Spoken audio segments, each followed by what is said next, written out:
Moi, c'est Bénédicte, je suis infirmière aux soins intensifs et je fais partie de la coordination locale de dons d'organes de la Citadelle.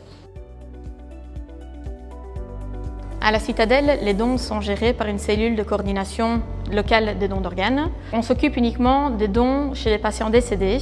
L'équipe est composée d'une dizaine d'infirmiers des soins intensifs et d'un médecin anesthésiste réanimateur. Notre rôle est de faire la liaison entre la cellule de coordination de transplantation du CHU et l'équipe médicale qui est sur place. Il y a un système de garde qui permet une disponibilité 24 heures sur 24, 7 jours sur 7. Notre rôle est principalement de gérer tout le côté administratif, mais aussi de faire la liaison entre l'équipe de transplantation du CHU et l'équipe médicale sur place.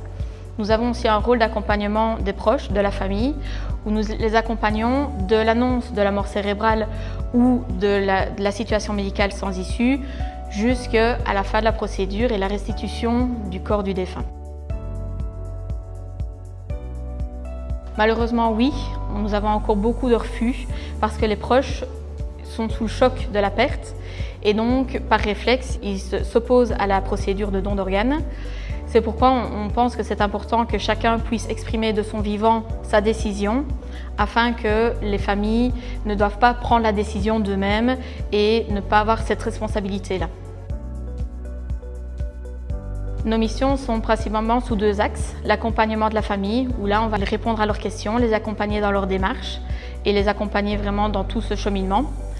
On a aussi un rôle administratif où on va vraiment être le lien entre le centre de transplantation du CHU, le parquet s'il y a une mort violente et les médecins qui gravitent autour du patient. Par ailleurs, nous rencontrons encore beaucoup de méconnaissances vis-à-vis du don, aussi bien du personnel soignant que du grand public.